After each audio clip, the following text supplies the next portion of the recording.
What's going on, guys? It's Greg here. So, I just wanted to do a quick philosophy video. Because I think philosophy videos are a big part of prepping. Prepping is not just about gear or tactics and stuff.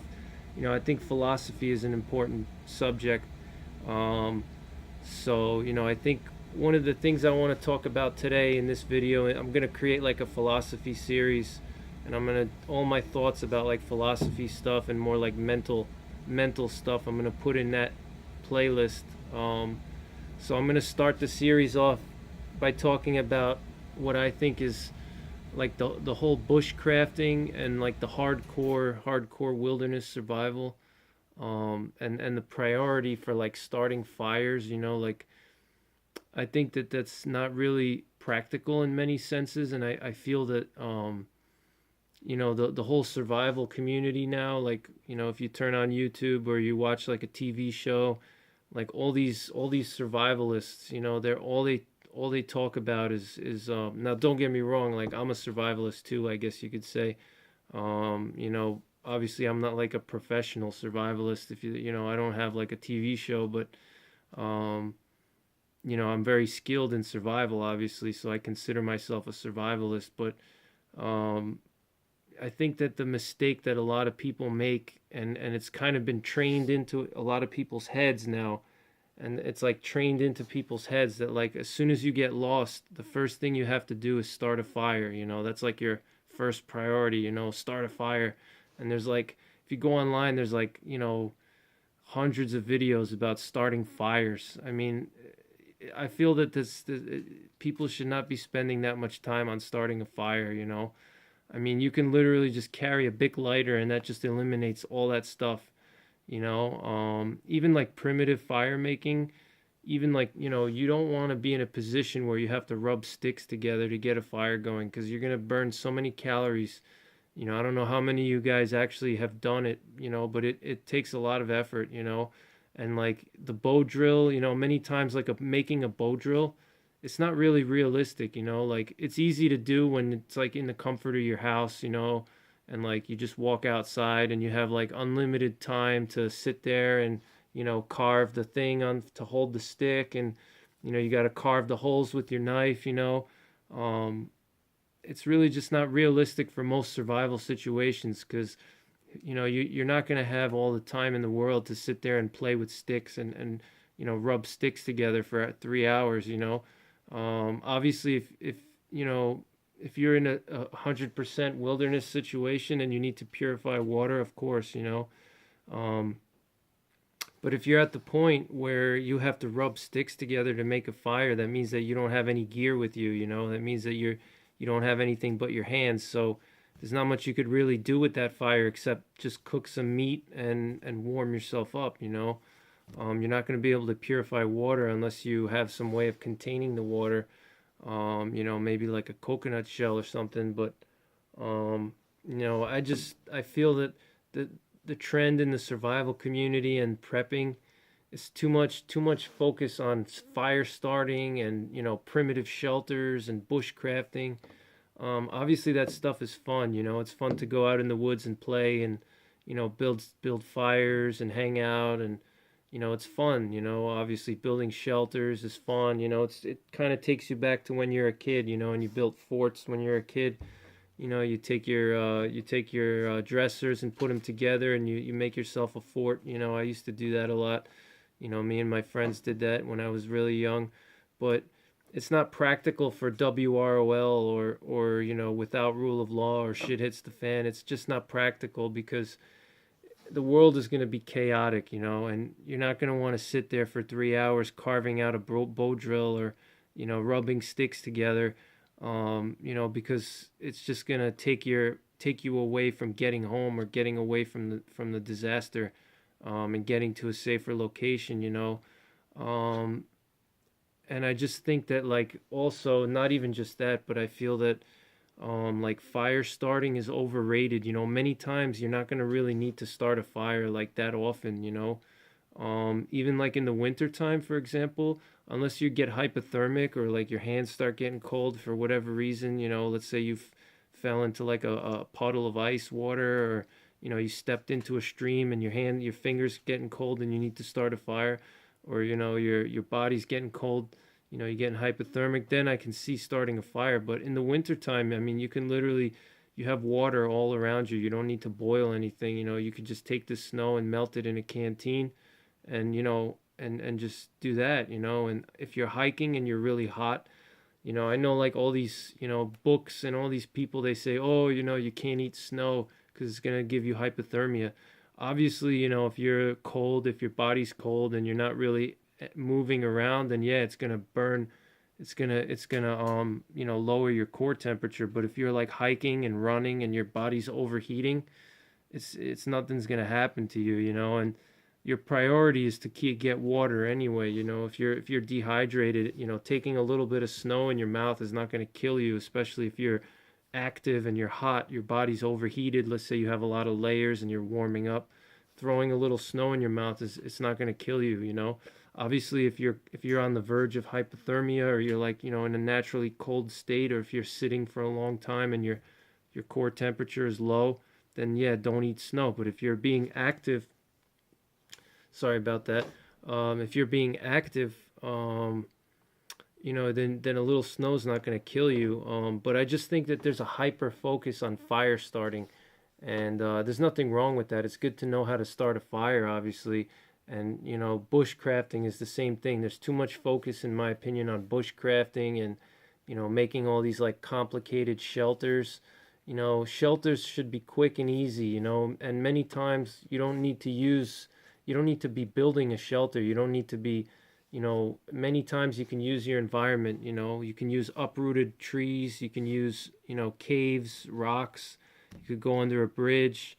There's just so many things you can do in your environment, whether it's a wilderness survival situation or urban survival or WROL, shit hits the fan, any of that kind of stuff. There's always something in the environment that will shelter you. And so you don't, unless you're, like, in the desert somewhere, or, even in, like, a forest, there's uprooted trees, there's trees that are blown over. And all you got to do is, just when the tree is blown over, you just pile sticks on both sides and just go underneath, pile some debris, make yourself a debris shelter. You don't have to make, like, these complicated, shelters. Your goal is not to live out there. Your goal is to get home and get to a safer place, unless that's what you want to do. If you want to live out there, that's fine. But I don't, I don't want to live out there. It's nice to go out there and do that stuff once in a while, but I don't want to live out there. I want to get home and get to safety if I'm in a survival situation. So my tip to you guys is, don't get too focused on all the bushcrafting and all the, 1,000 different ways to start a fire. Just know your basic stuff.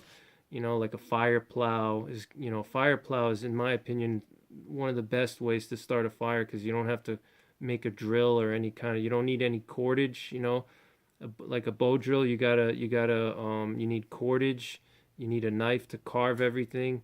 A fire plow is literally just, there's no simpler than that. You're just rubbing one stick against another in the same spot, and it just doesn't get any easier than that.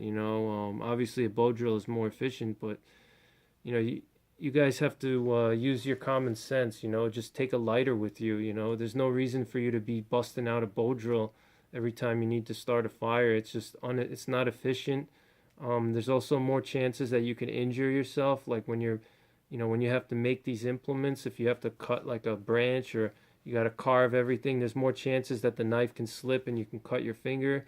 Or you can strain a muscle. You're going to deplete your calories too, because, starting a fire with primitive methods, you're going to deplete your calories a lot. So you got to keep that in mind. Even just starting one fire is going to cost you maybe 200 calories, from getting enough materials to start it, because you're going to have to hike around your area and you're going to have to look for materials. Then you're going to have to carve the materials into the implements. Then you're going to have to set everything up and tie it all together. And then you're going to actually have to, rub it and stuff. So it's going to cost you a lot of calories and a lot of time. It's just not something you want to be doing in the SHTF situation, or, WROL. You just WROL, SHTF, you're not going to really be worried that much about fires. except just to boil water. You should have most of your food should be in your pack. If you're in a get home situation, you should have like 2,000 calories minimum in your pack, enough to get you at least 1 to 2 days. If you have to spend 1 to 2 days without anything, you can live out of your pack for 1 to 2 days easily. Um, so you don't go crazy with the bushcrafting. That's just my opinion. I'd like to hear what you guys have to say, but I just really think that in the last few years, there's just this. I see a lot of these people. They spend so much time on like fire starting and bushcrafting and building primitive shelters. And don't get me wrong, it's very good. It's an art form. It's an art form for sure. There's it's you can really go crazy, and you could it's very creative, and you can really spend a lot of time doing all that stuff, and it's fun obviously. But for like a real survival situation or a get home situation or WROL, shit hits the fan, that stuff like bushcrafting, all that like primitive fire starting, you're not going to really want to be doing that. All these like elaborate shelters, these big shelters, you know, you're not going to really want to be doing that. You want things that are simple. Try to use your environment. There's so many ways that you could just use your environment to build a shelter. There's just so many things that you can do. I mean, you just have to look. You have to use your brain. Many times you can find rock formations that have natural caves in them. Just the way that the rocks are formed. You could have like a rock outcropping, and that could be your shelter. You just put your back against a boulder, and you could just make a little lean-to with a few branches. And you're good to go. Find some stones for a reflection wall, and that's it. Don't spend like half a day building like this elaborate shelter. It's just not worth it, especially in a survival situation. If you're doing it for fun, I can understand that. That's different. But I feel that a lot of these survivalists now, they're pushing bushcrafting, and they're making it seem like bushcrafting is the best, and bushcrafting is what you want to do when you're in a survival situation, and that's not true. In a survival situation, you want to be simple. You want to save your calories, save your energy. You don't want to spend all your day, hours and hours building forts out of sticks. So that's my advice to you guys, especially in like a WROL situation. You're gonna want to be fast. The more time you spend out there is more risk. You don't want to spend extra time out there. You want to get home as fast as possible. So that's my suggestion to you guys. Another thing with the shelter too that people overlook is that if you have proper clothing, you don't need shelter really. Like in the wintertime, even in the wintertime, like, if you have proper clothing and you know how to layer, and the right type of materials to buy, and you have proper clothing that fits you well, and you've practiced with it, and you've taken it out in cold temperatures, and it's good. Your clothing is your shelter. That's your first shelter is your clothing. Before anything else, it's your clothing. If you have the right clothing, you're not going to need to build a shelter. I mean, you may just need to just take cover under like a low hanging hemlock or a spruce tree. You can make like a snow shelter. You go underneath a spruce tree, and dig it out to the bottom and build up the walls around you, and you can make yourself a quick and dirty shelter from at the base of a pine tree. Or you got to look at what the animals do. If you watch like deer or other types of animals, birds, why is it that birds build nests in pine trees? Because it's a natural shelter. The wind, it breaks the wind, it protection from predators. Just learn from the animals. Watch what the animals do, if anything else. If you're in an unknown area and you're unfamiliar with the terrain, if you're in an area that, if you're in some other type of terrain that you're unfamiliar with, watch the animals and see where the animals are sheltering. You can learn from you can learn from them, because they live out there every day. So learn from the animals, and become one with your environment. I think that's another mistake that people make, is that they try to go out there and they think that they're gonna like be able to, conquer the nature and conquer the environment. And if you try to do that, it's just going to be an uphill battle. You're not going to be able to conquer. You can't do that. You have to kind of you have to kind of go with the flow. Roll with the punches. You can't be climbing uphill and the whole time. Like when you're out there trying to build a bushcrafting shelter, you're fighting Mother Nature the whole time. You're burning calories. You're out there in the elements. All that time you're spending trying to build this big shelter, you could be using that time to get closer to escape from your survival situation. If you're lost, you're in a wilderness area. Let's say it takes you like 2 hours to start a fire with a bow drill. In 2 hours, you can cover like 5 miles, or six easily, depending on the terrain.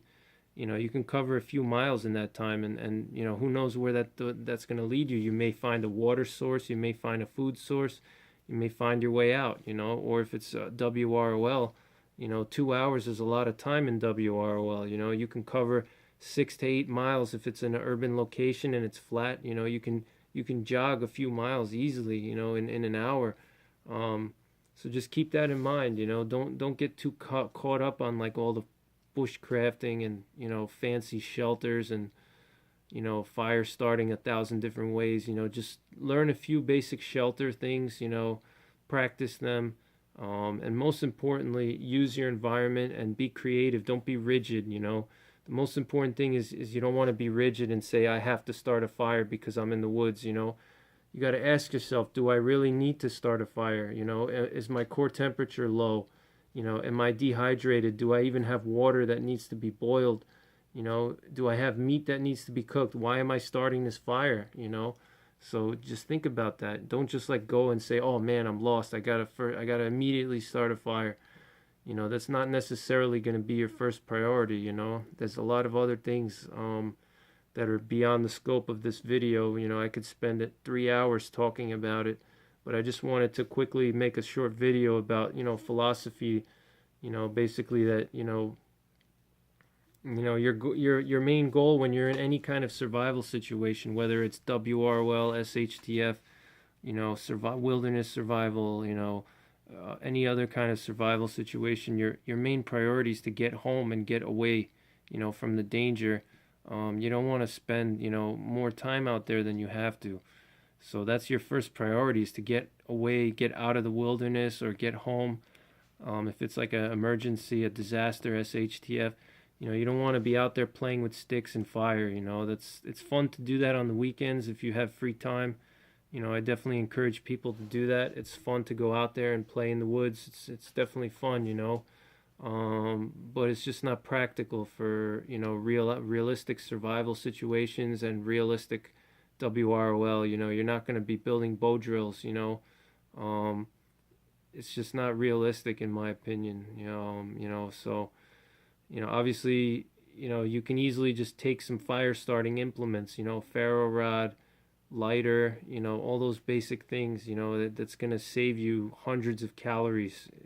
Just by having a little lighter, it's going to save you 300 calories easily. You can just start a fire, boom, you just push your finger and that's it. If you don't have a lighter, you're going to spend hours, gathering wood, processing the wood, and then actually trying to get an ember out of it, which is hard. And then you got to have a dry, you got to have a dry bird's nest, and you got to keep it dry. You got to factor in things like wind. If it's windy outside, how are you going to hold that bird's nest? It's going to fly all over. If it's raining, if it's snowing, if we're talking about WROL, you're going to have to deal with human threats. There's going to be people out there that are dangerous. So you're not going to want to be running around trying to build a bow drill in that time. So my big advice to you guys is just, get yourself a lighter, get yourself a ferro rod. A ferro rod especially, ferro rod is a guaranteed spark. As long as you have something that'll take a spark, you can start a fire. So ferro rod would be my number one thing. That should be in your EDC kit. Ferro rod, some type of a knife. If you're in a city, then have like a folding knife that's a legal length. You know, every city's different. Know what your law is. Have a folding knife. Have a small ferro rod. Have some type of a container to boil water in. You know, you can go crazy with all the EDC stuff, but that's just the basics. You know, so that's my philosophy video today. Just wondering what you guys think. Do you think that the whole bushcrafting thing and the, you know, all the primitive fire starting and all this stuff, do you think it's getting a little overboard? Is it a little overkill? What do you guys think? You know, let me know in the comments. So thanks for watching, and I'll see you on the next one. Bye.